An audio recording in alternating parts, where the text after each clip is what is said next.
Hey fam, welcome back. Tisha here, back for another recap of Welcome to Plathville. This is season 4, episode 5. I was born in the dining room.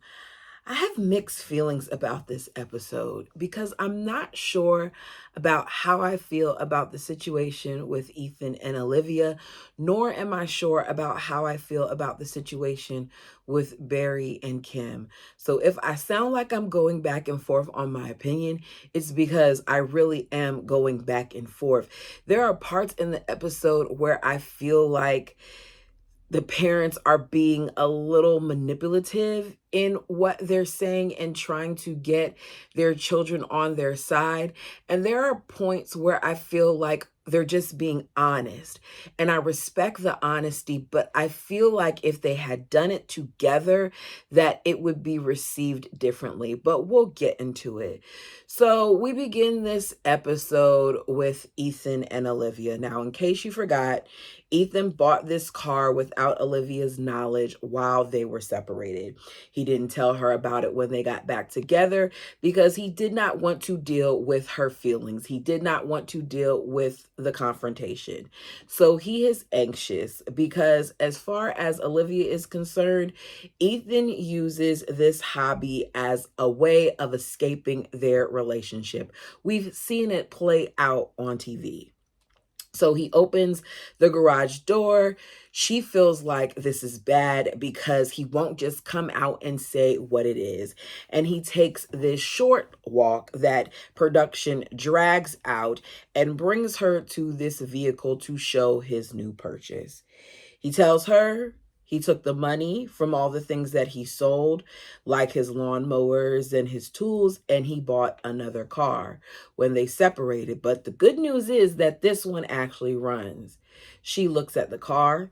You can tell she's shocked. You can tell she's surprised. You can tell she's a little hurt. And she says, "Can I get back to washing the parts now?" And he says yes. And she goes back in and is washing the parts. And he knows that she's upset. But she lies and she says she's fine.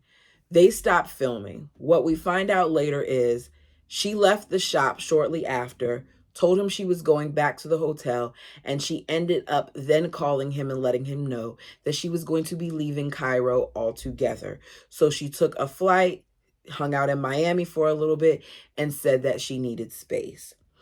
This is the problem that I sometimes have with Olivia. You do not get to call him out on running away from things and for not telling you how he feels about certain things, and then do the same exact thing when you are upset or angry with something that he has done. I get it. Ethan messed up. It's been 8 months. You should have told your wife what was going on. You're being sneaky, and that's not okay. Address it. Like Ethan says, though, these two don't get each other. He says he doesn't get her, and it's clear to me she doesn't get him. I don't think they should have ever been together. She later explains that they separated to work on their problems, one of which was him purchasing these cars as a way to escape. And here he is buying another one. And it's hurtful to her. So the next day we see Olivia, even though she left, the next day we see that even though Olivia has left Ethan, he's all smiles talking about his newest baby with Phil. He says that when he works on his cars, nothing else on his mind matters, which is exactly why Olivia reacts the way that she does, because you're saying when you work on your cars, she doesn't matter. Now, he feels like she's overreacted. What do you think? I think that her reaction was warranted in being upset. The part that I don't like, though, is the fact that she left. Okay? So I feel like her actually getting a flight and flying out of there without dealing with their issue, that to me is taking it too far. But I do not feel like she overreacted and feeling upset about him hiding that from her for 8 months. I just feel like her leaving was a bit much. So Phil tells Ethan to give her space, but still check on her. Learn from this and move forward. Don't take multiple steps back. But Phil, they've already taken steps back because he was hiding this from his wife for 8 months. How long have they been back together? In those 8 months, the moment that he got back with her, he should have told her what was going on. But Ethan being sneaky is part of the problem, because that is one of the reasons why she continues to feel deceived, because you keep keeping secrets from her. And if you keep secrets from her, that means that she doesn't trust you. And if she doesn't trust you, then you'll never be her safe place, which is something that she wants. So we later see Olivia with Mariah, and Mariah's like, how are you feeling about the Ethan situation? So she's like, do you know what Ethan's favorite flower is? So Mariah pauses, trying to think, and she's like, you might want to order some for his funeral. Now, I don't know why that statement annoyed me, because people make jokes like that. Maybe it's because of some of the losses that I've had in my family, but it made me cringe when she said it. She said she was pissed and she wanted to kill him. Mariah's mouth is open because she's shocked at what Olivia's saying. Like, the funeral thing was like... So she tells Mariah that she needed mental health days because of his purchase. And I was like, okay, mental health days? Like, how deep does this really go? This isn't about a purchase. It just makes me feel like there's so much that Olivia has revealed now that she's done with the family, that it makes me want to know what exactly was going on during this period off camera. So Mariah lets her know that she did know about it, that she didn't want to get in the middle of it. That doesn't make Olivia feel any better about it, because not only did you hide this from me, but other people knew you were hiding it too. Mariah's like, look, she's trying to make excuses for her brother. He was scared of your response. And you know how our family is, and you know how our family will want to say something. But what we do is we just push things off, and we keep pushing them off.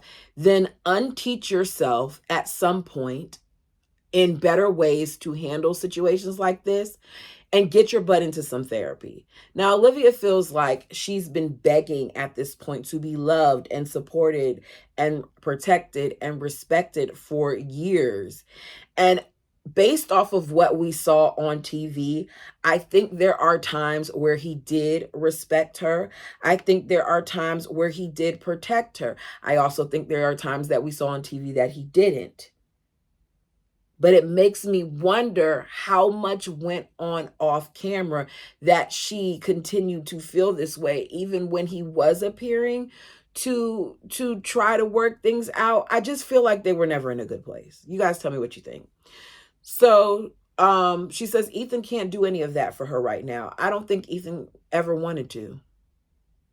It was always about Ethan and how Ethan was feeling. And Ethan may have tried to at times act like he wanted to change, but it was, I'm going to change a little bit in this way, but I'm still going to have some other stuff here that I'm not going to change. That's what I think he did.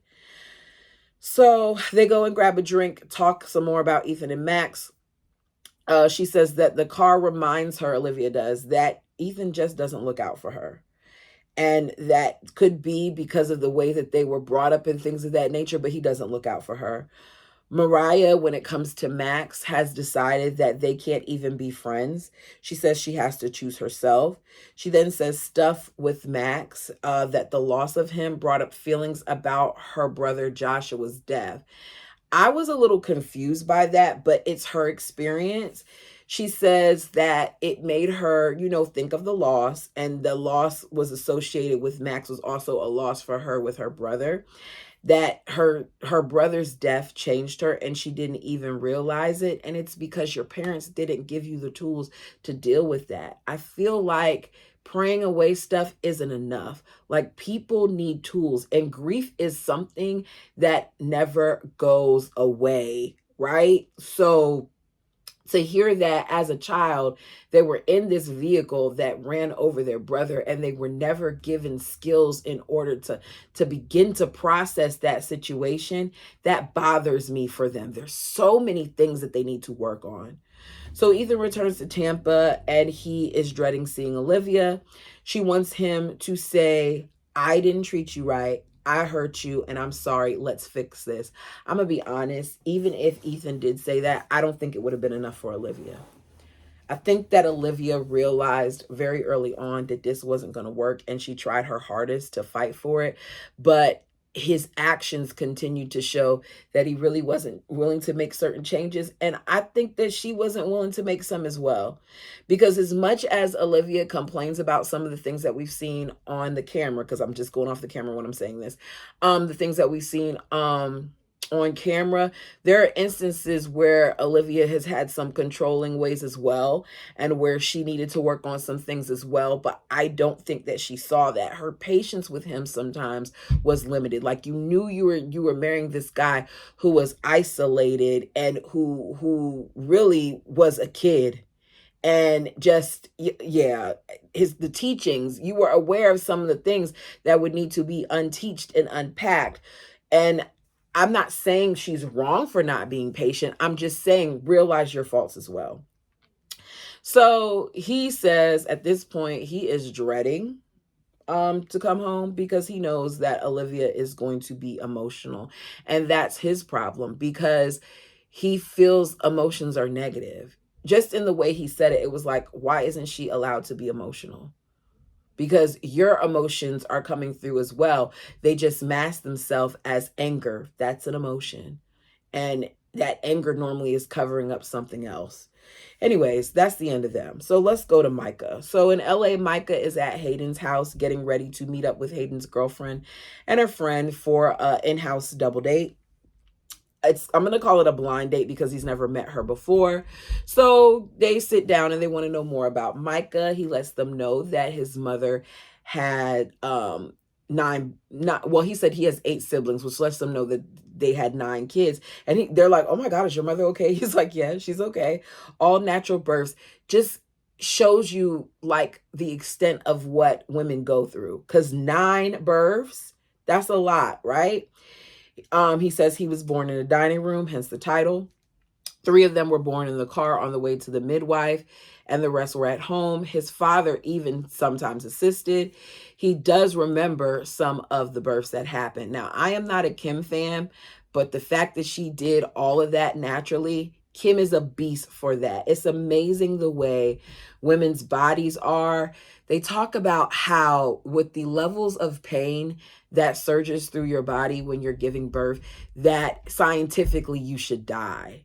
That's crazy when you think about that, right? That's how much is going on inside of a woman while she's trying to bring life into this world, that because of all of the organs that are required, and the blood flow and the oxygen and all those other things, that she could pass in doing this. It's made to see if it's something that just happens every day, but there's a lot of instances, and it's gotten better, where people have passed from trying to give life. So Micah grew up thinking that this was normal, that this is just something that happens, that a whole bunch of babies are born out of moms. And he said he used to be embarrassed by some parts of his life, but now it's just a great story to tell. He lets them know that when he was little, that they were very different, and the girls are shocked at how well he's adjusted. He points out that out of his siblings, he's the one who has had like the most success.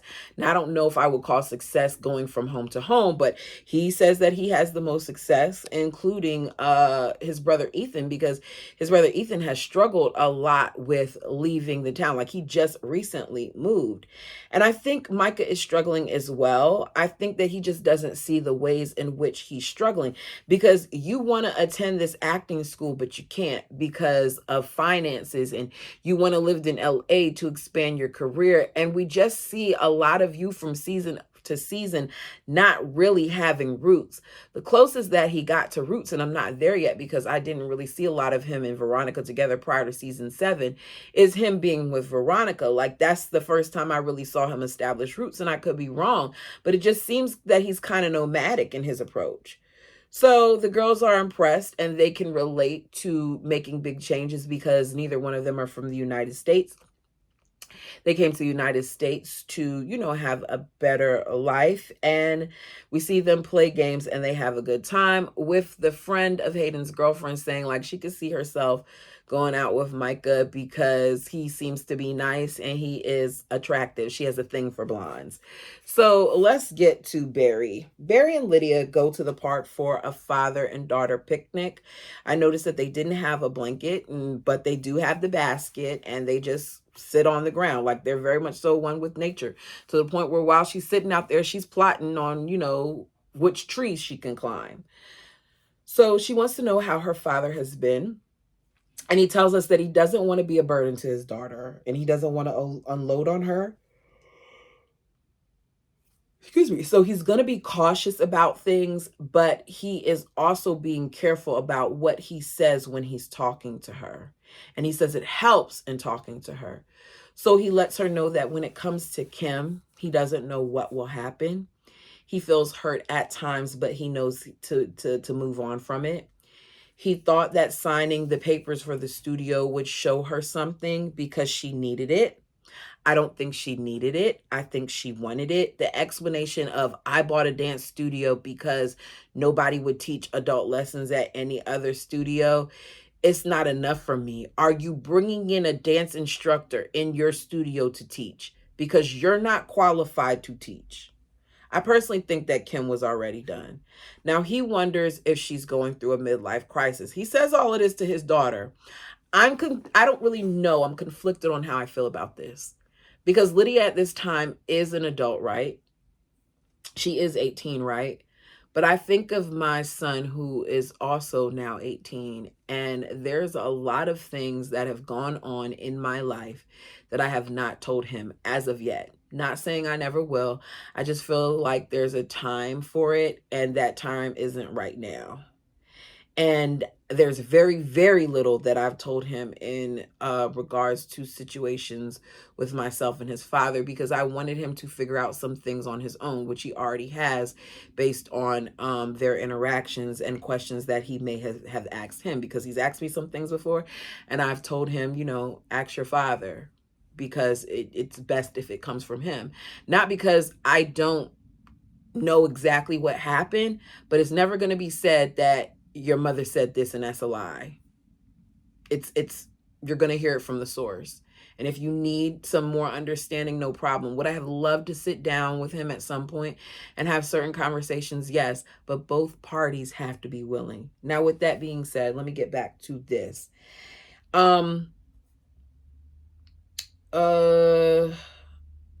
He says that he's going to be patient. Lydia says that all of this is a shock to her, but looking back at it now, she does see some of the red flags. Like, there are things that have gone on, but she never pictured this. At this point, she just wants to show everyone in the situation grace. She said that being the oldest without her mother, it hurts. I think that it hurts everyone. I do not think the younger girls, and I'm not talking about Amber, I'm talking about the two under her, realize this situation, because I think back to when I was younger and I was around the age of 7 when I found out that my parents were getting divorced. I didn't understand the gravity of the situation at that age. Like, I knew that my dad was no longer going to be living with us. I knew that things would be a little different when it went to seeing him and things of that nature. But I didn't understand just how much his absence was going to affect me, right?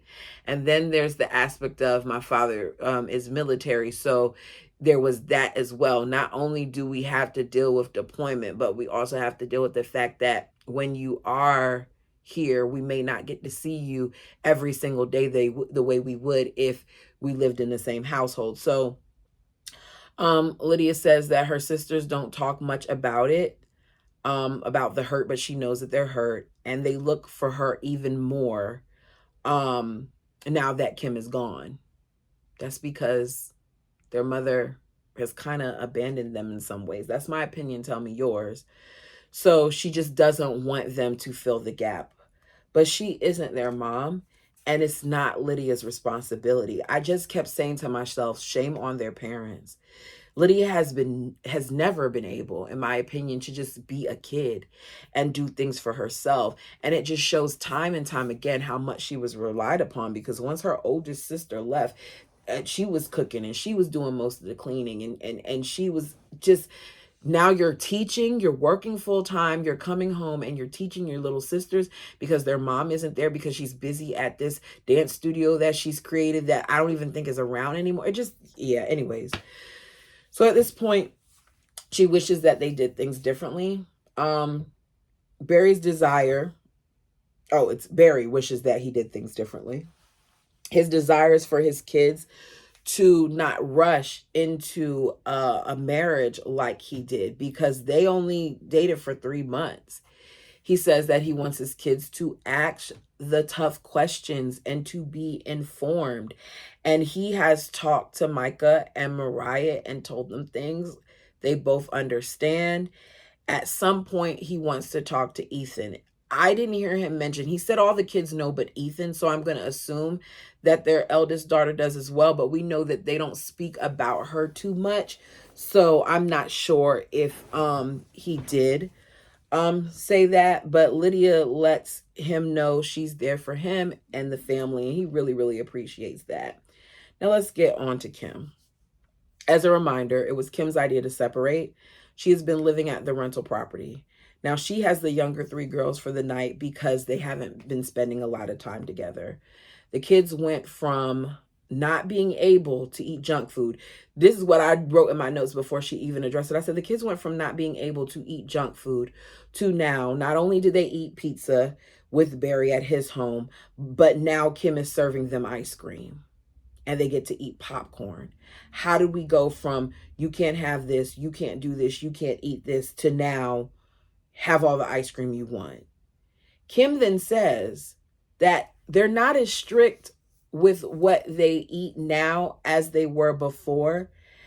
Things like the food that they eat and their music choices and what they wear, because a lot of that strictness was due to her desire to correct her childhood.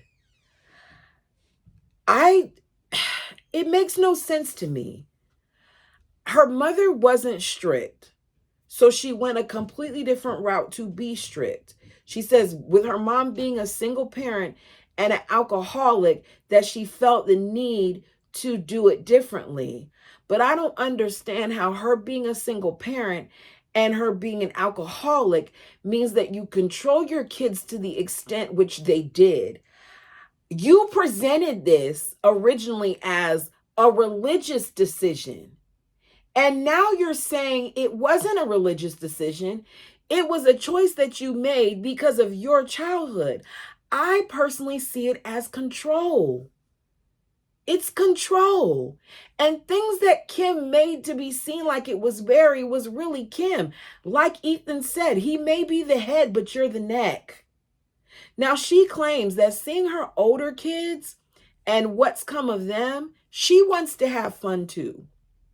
Which is basically why they decided to let that happen with the junk food and everything else. So now, because Barry has already told the kids some stuff, Kimberly wants to be heard too. Her word, she wants to be heard too. So she claims that they both want the family to keep a good relationship with each other. They both want the kids to both have a relationship with them.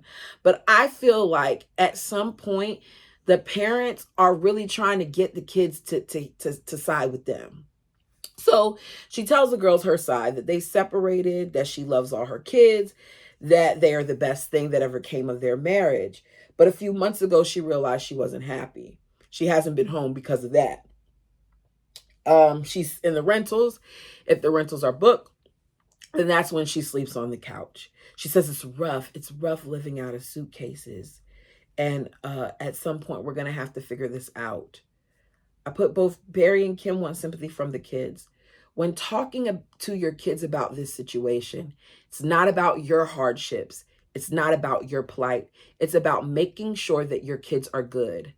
I am 41 years old, you guys, and I am just now in recent years learning about some of the things that went wrong in my parents' marriage. And I'm going to tell you this, at my 41 years of life, My parents have never spoken ill of each other, ever, ever.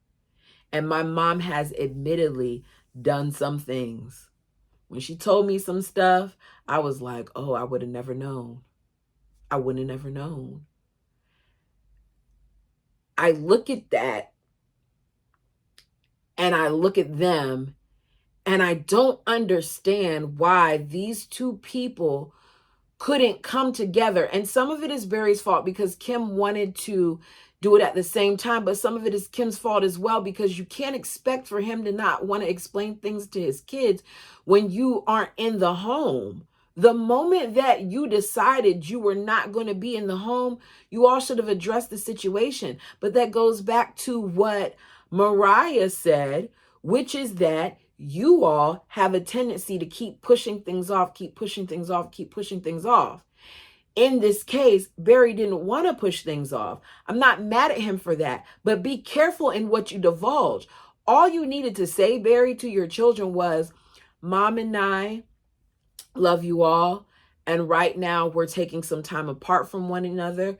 We're still trying to figure things out. It's not your fault, yada, yada, go. You didn't need to say your mom wanted to leave. That didn't need to be said.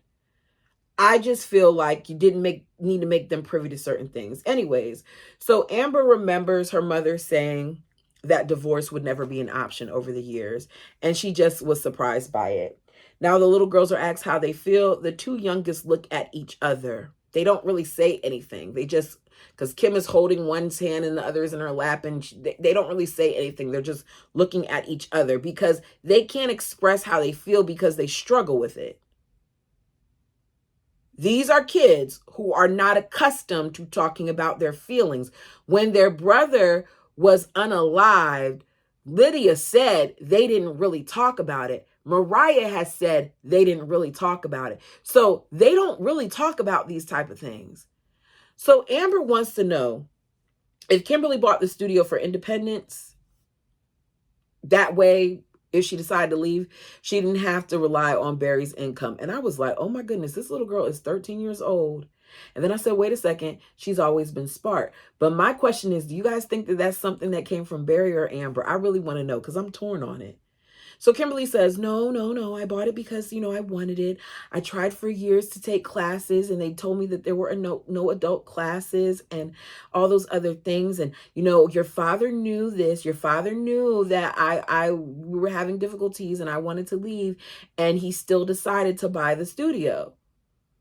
So Amber then's like, if you wanted Dad to move to a different house, and she's like, Dad is willing to move because he'll do it for you.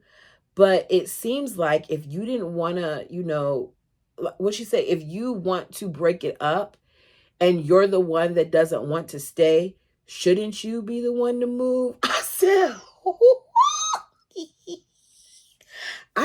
oh my good, Amber is not playing games.